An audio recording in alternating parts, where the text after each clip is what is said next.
Very, very honored, David, that this is the international launch of the series. It is going on to Seoul, to the Photography Museum in Seoul. They're going to take 9 works into an exhibition there. And rumor has it that it may end up in London later in the year. So may I introduce now international photographer and environmental artist David Ellingsen.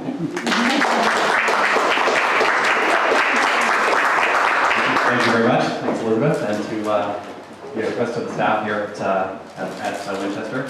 It's been really nice being a part of this gallery since we moved here about a year ago, and they made me feel very much at home as an artist here in town, which has been great. So thank you all for coming today and braving the storm. We've had a few cancellations coming in on the text there because of the weather, but thank you all for making it. This series, the Anthropocene, the subtitle Messengers of the Human Age, has been in progress for about the last 2 years, and I started photographing this series up on Cortez Island, which is where I'm originally from, and lived there sort of over the last 4 years before we moved to Victoria again, and I was able to photograph this series there. And most of my work, well, pretty much all of my work, is about the environment and the environmental crisis that we're seeing in the world right now. And I wanted to make a series that had to do with the humans and our relationship with the natural environment.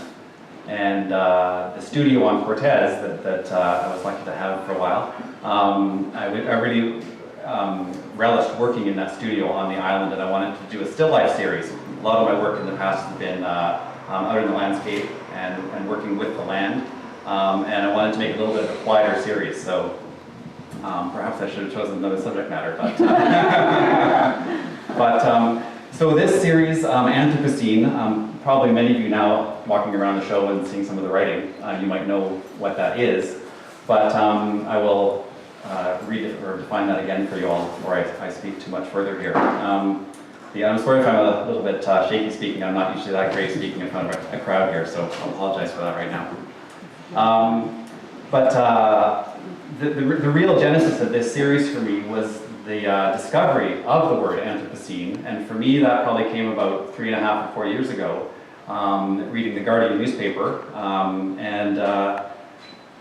it's a term that they're using, they would like to use to redefine the era, the age that we're actually living in. Right now we're currently living in the Holocene period, which has been going on for approximately 12,000 years, and has been an era of, or an age of very calm temperatures, calm weather, and of course human civilization has flourished in those last 12,000 years.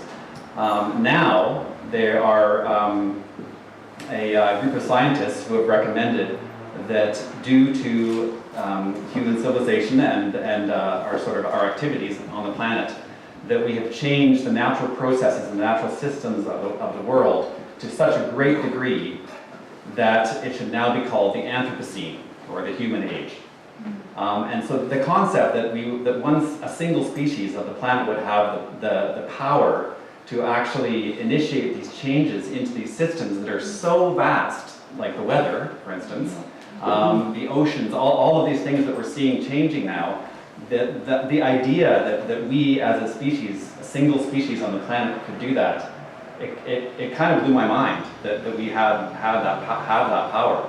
And so that feeling, that sort of visceral feeling that I had when after reading that article and the days after that, that's where this really sprang from and really focused me on continuing down this path of making work that addresses these issues. So that's the real background for this, or the genesis of this series. And next I should probably address the single greatest question of this series, which is where the hell did you get those bones from?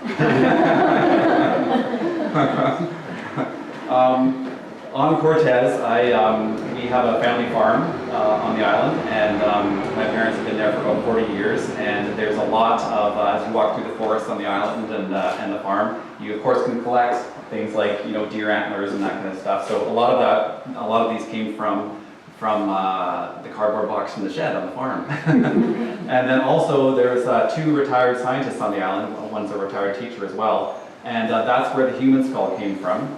A friend of our family is called Ed, and this skull, it's a single skull used in all the photographs. This skull came from his own collection, and we actually used this. It's a medical study skull. We used this when I was a child in the school on Cortez in elementary school. And it really spoke to me because we use it to study ourselves. And I really like the idea of that with this series. And then he had another collection of other bones and skulls and things as well.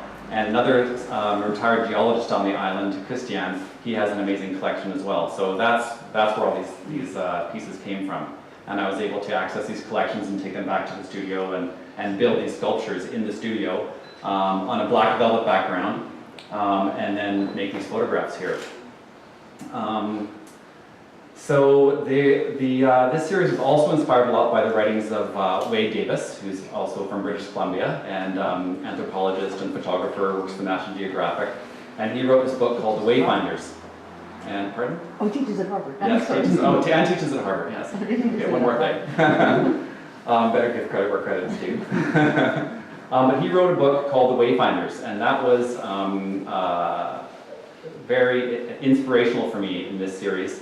And it speaks a lot about the integration of traditional or indigenous civilizations or cultures, especially historically, and how they lived within their natural environment, not on top of their natural environment. And he wrote a lot about where we're going currently and how we can get through the crisis that we're currently in.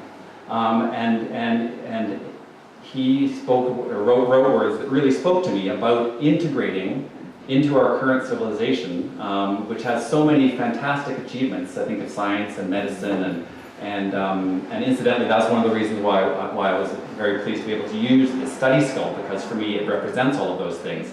It represents self-study, but also represents medicine and science, and it was very important for me to leave things like the little holes that are here on the side, and the little the springs you can see in the jaw that hold the jaw in there, because it's more emblematic of that for me. And so this idea, this integration between nature and humanity, and then also bringing in threads of these sort of ancient cultures that live in harmony with their environment. So that's really what I wanted to do here, is kind of draw those conclusions for myself and hopefully for other people as well with these. And it was also I was also happily able to transmit for myself a sense of hope for the future as well, which I think is really important for all of us, and just as human beings, to be able to have a sense of hope for everything, for the future, for ourselves, for our family.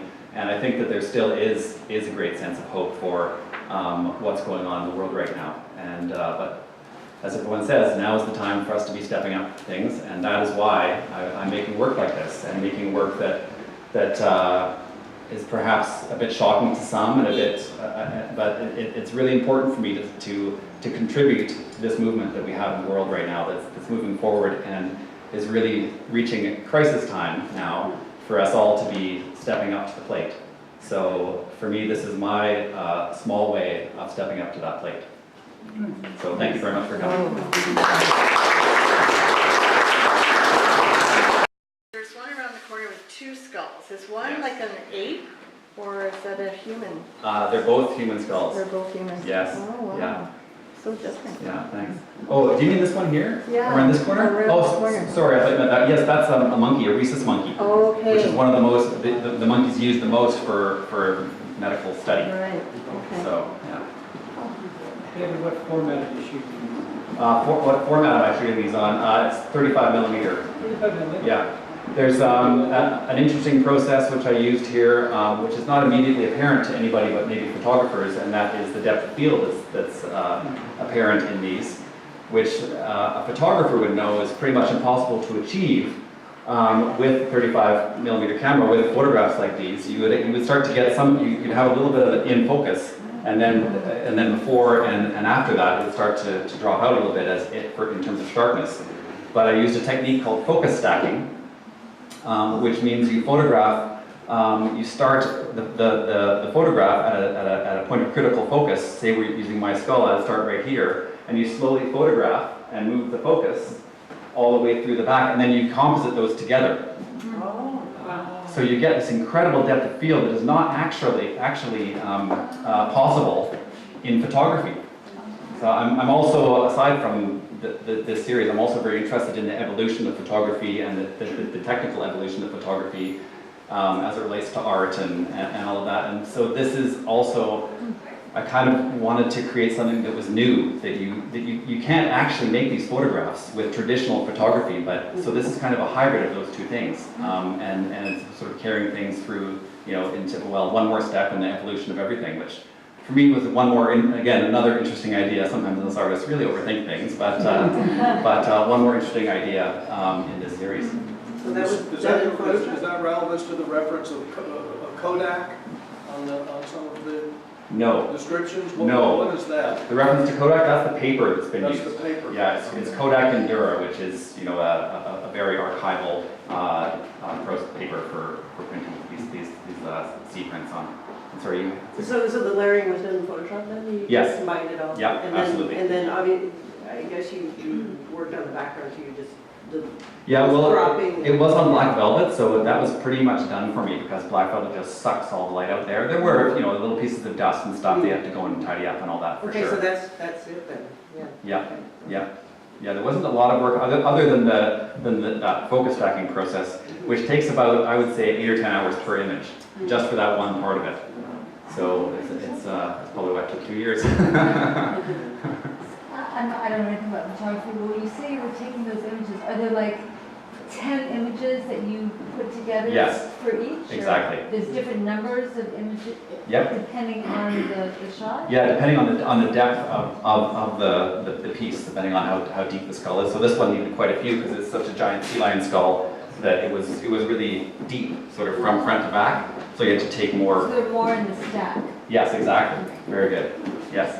So, I wasn't sure if it was that my eyesight was bad, which is why I'm wearing glasses, or is there an illusion of a sense of movement because of the stacking process? It gives it a more almost living quality to, that's antithetical to the topic. Yeah, I mean, I was drawn into this, I'm saying, what is it that is happening for me here?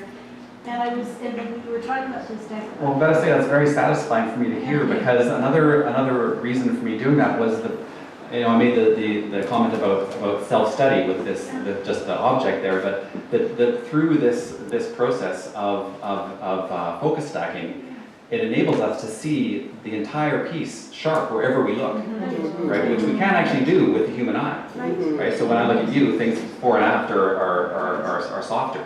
So you are actually able to see in a different way. I'm going blind. No, not at all. Your glasses are perfect. But I find that interesting contrast, that living quality, an interesting contrast to the topic itself. Fantastic. I'm going to add that to my next talk. It almost gives you a feeling of 3D, if you were not moving. Right. The parallax isn't there, but if you're just standing in front of somebody, I think you get the same experience. Yes. Yeah. Yeah, and also Stereoscopic. magnification. It's almost like it's being magnified somehow, or like you're looking through a microscope because you're getting such incredible detail. Yeah. All right. Great. Thank you very much for those.